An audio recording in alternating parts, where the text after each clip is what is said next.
We're here to talk about physical mailboxes, I think, today. A physical mailbox. So I've got my limited company. I've set it up. Say I'm in the building trade, and I know I want a physical mailbox. What is it? How do I get it? Let's hear it. Okay. So to go back to your first comment that you've got your limited company, just to be clear, you don't need to have a limited company in order to have So I could be a sole trader, you could be a sole trader, or an you could be individual. a partnership, you could be in business, you could, yes, and you could also be a limited company. Okay. But it's not exclusive. You don't need to be a limited company in order to have a physical mailbox. Could I just be a normal homeowner? Maybe I'm moving home and I just need somewhere temporarily, or maybe I'm going abroad for a bit and renting accommodation. Our services are exclusively for business owners. Right, got it. Not for homeowners, not for private consumption. Just business. This is just for business use. Okay. If you are wanting something privately, then you could simply have a PO box or with Royal Mail. Fine. For Okay. for that sort of thing. But for us, it's specifically for business use. Physical mailboxes, exactly what it says on the tin. It is a physical mailbox. It is a metal box located at your chosen business centre, Okay.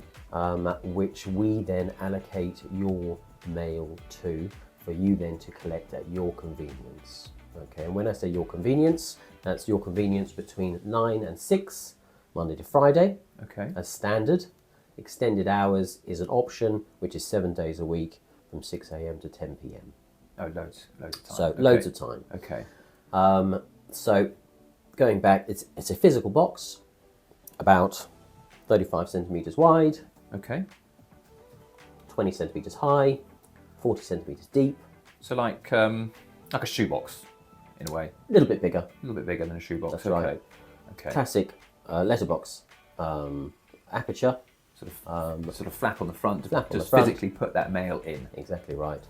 With a PIN code entry to to retrieve your mail. to retreat. So I could turn up at the building, pull up outside, or I could walk there with my coffee, go in, use my PIN code to get in to the building. Is there someone there? Do they say hello? Hi, nice to see you? Unmanned reception. Okay. Loads of tech. So CCTV, door monitors, all those sorts of things. So we know you're in the building. Fine. But no one's physically there to let you in. You have a door entry code, so autonomous in that regard.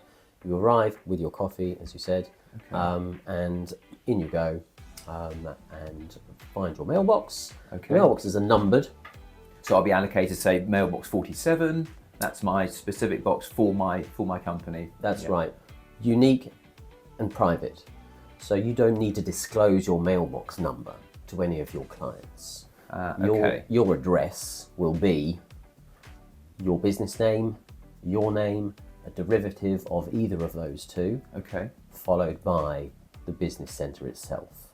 Okay. So whatever the name. So no of the PO building. boxes, no mailbox numbers, none of that. It's just simply your name, your company name, your trading name, followed by the business centre address. Okay. Okay, we'll then receive your mail. We then allocate it to your physical mailbox. So someone there gets that mail and allocates it to my mailbox. Okay. Exactly right. So we have mailing clerks who deal with all of that. So they will receive your mail, then gets allocated to your box. As an optional extra, you can have a mail alert feature. Oh, right. Okay. So how does Whereby that we work? will text you or email you whenever mail has been allocated to your box. So no more speculative visits, just Fine. means that you'll know that there is definitely mail awaiting your collection. Okay. Okay. And then, so that mail lot comes through same day, a couple of days later? Same day, Okay, as my mail arriving? that's right, Monday to Friday. Sure, okay. Now and again we might receive mail over the weekend, but you would receive that message, that mail alert on the following Monday. So with a mail alert, you'll be notified of when mail is received into your box. Without it, you won't. So you'll just need to make sure that you attend regularly to pick up whatever's been allocated to your box for your collection. Sure, okay. Okay. Just again, you can have standard hours 9 to 6, or you can have extended hours 7 days a week from 6 to 10. Fine, okay. Okay. Your mail is allocated to your box. You're given a unique PIN code entry to access that box. Okay. It's a very simple lever. Yes. To open up the door, hinged, and retrieve whatever's been allocated to your box. Fine. Okay. There's usually a breakout area at most of our locations, so if you want to open up your mail there and then. So I could just sit down, take 10 minutes to scan it, to just review it, and then get back in my car and get back in your home. car and away you go. Okay. And so I've got my company, and often than not, when you get mail sent to you, they might not use the correct company name, or they might use my personal name, or they might use my colleague's name. Will that still find its way to me? So with your service, we will already have your business or company name, and we will already have your name. Derivatives of either of those will find its way into your box. Okay. If we're receiving mail in a completely different name, then obviously we will not know where to allocate it. Sure. So in those examples, that mail, if we simply cannot identify where to allocate it to, it will be returned to sender, returned to the sorting office, or without either of that bit of information, disposed of in confidential waste. Fine. So I need to make sure. When you set up your account, you will need to let us know who is going to be using our address within your organisation. So if I work with 3 or 4 other people, maybe I could put them on the sort of like a white list or a safe list. You would let us know who they are. We will, of course, under the AML regulations, the anti-money laundering regulations, need to verify those people because they are effectively using our address. Right, okay.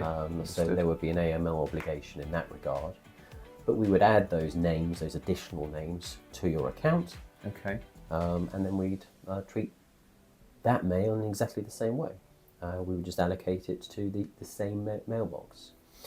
We consider anybody that has access to the building and access to your mailbox is considered to be authorised. Right, okay. So if you feel comfortable disclosing your unique door entry codes and access details to your personnel, staff, whoever you disclose that to, we consider to be authorised person to collect your mail. Okay. As part of that, if you want to track personnel or staff members within your organisation to see who has come to collect your mail, we can provide you with various different unique door entry codes. Unique for each person? Unique for each person. Okay. That's right. Okay. So, and then subject to your request, we can then provide a report. Okay, to so allow I can see you who's come. to know who has come and when they came to collect that mail. Sure, okay, because I might not just be getting mail, I might be getting checks in the post or some more highly valuable item, passport, driving license, that sort of thing. Absolutely. But what's key is that you just keep that list up to date because personnel, they come and they go. They change, yes. They can change. Okay. So with every change, you need to make sure that we're updated. Yes. Okay. And say I'm in the building trade. Often I get sent parcels or samples, or a couple of bricks might come through the post because I'm looking for brick samples. What about these larger parcels? How does that work? So anything that is too large to fit inside your mailbox, you will be notified of. Okay. So our mailing clerk would inform us, and then your account manager would inform you in turn and let you know that you've got an oversized parcel that needs to be collected. We'll hold it on site for a period of time. Sure. Up to 30 days. And during which time you can make an arrangement to come and collect that mail. But it is by special arrangement. Okay. This service is really specifically for letters and small parcels that can fit inside the mailbox.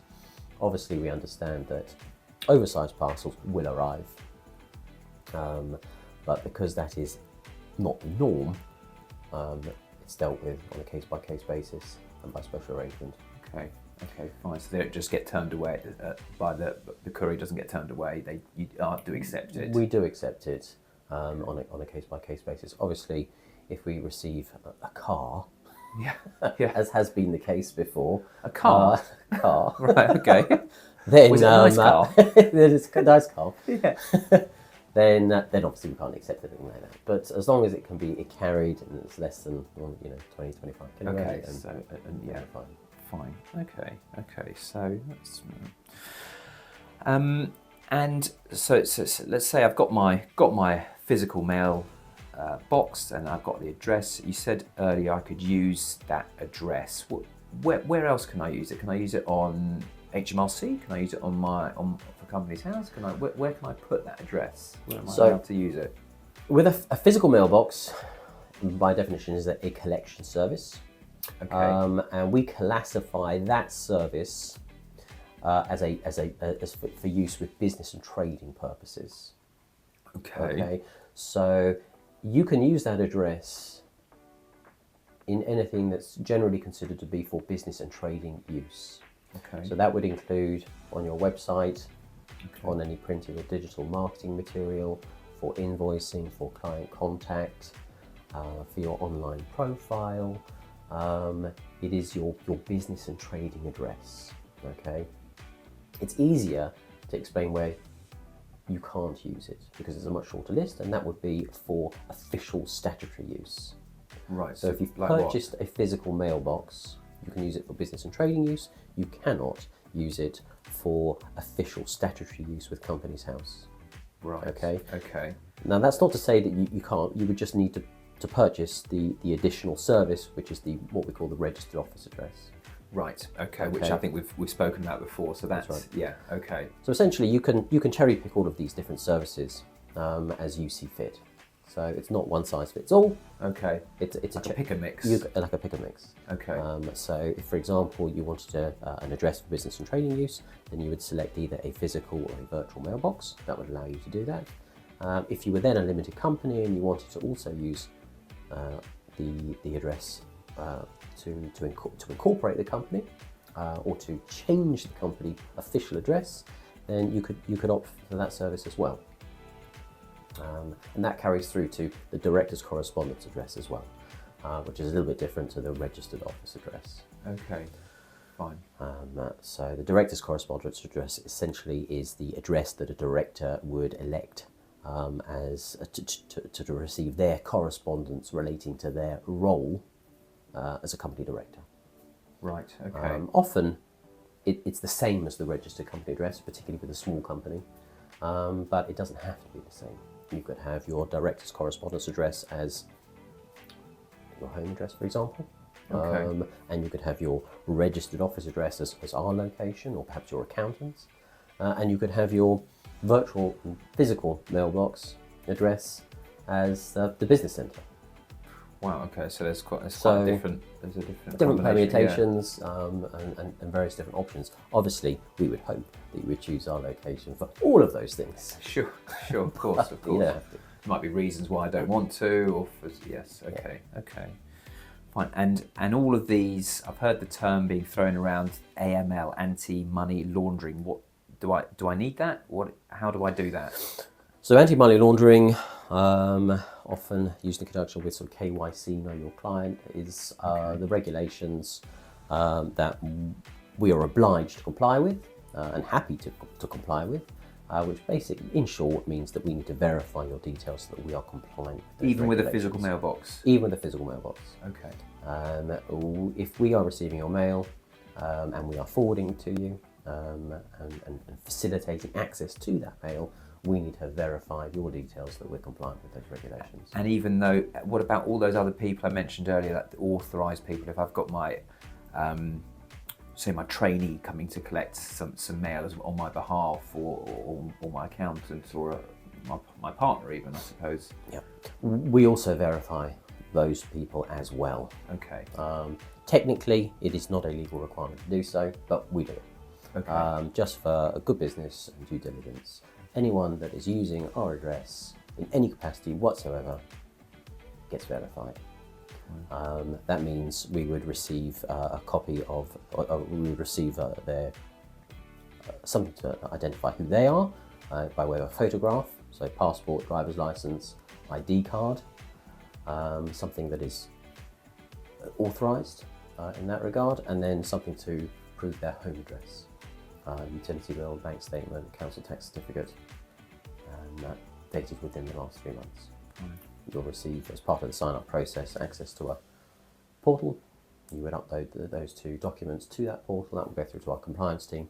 We verify those details, and once that's been done, and the initial onboarding, then you'll receive a confirmation email from us. That's the green light. You're good to go. Okay, fine. So, quite quick, or this is slow process? No, really rapid. Turnaround time less than an hour. Select the service, purchase the service. You can either purchase manually through Stripe, debit card, credit card, whatever suits you. Even Klarna these days, where you can spread the cost over 3 interest-free instalments. Yeah. Or you can set up a direct debit. Currently, our gateway provider is Go Cardless, which most people are familiar with. Set up a direct debit, whether it's monthly or annual, or even multi-year. Yeah. Okay. And once that's done, we won't wait for the direct debit mandate to actually transact before we provide service. We'll take it in good faith, because that initial direct debit can take a few days to get set up. Process through the banks. Yeah. So just to keep it smooth and trouble-free, we'll just take it in good faith, and then away we go. So once basically payment is sorted, once we've got your onboarding, once we've got your AML and your compliance taken care of, then you'll receive finally your confirmation, and then you can start using your address. So I come down, get that coffee, order that car, and get it turned up at the building. Done. Perfect. But turnaround time, it has been done over the course of a single phone call. Fine. Quick, 10 minutes. Yeah. But a lot will depend on how rapidly you're able to get your ID over to us. All the anti-money laundering stuff. Yeah. Okay. So really fast. So just go back to that physical mailbox, just to summarise. So it is actually a physical box. It has a PIN code entry. Your mail is allocated to it, and you simply come and go and collect at your convenience. Additional services, mail alerts that we mentioned before, or the standard or the extended hours, depending on what you need and want. Oversized parcels are dealt with by way of special arrangement. Yes. And you can collect those in exactly the same way as you would do anything that's allocated to your box. Fine. Okay. That's really helpful. Thank you. Pleasure.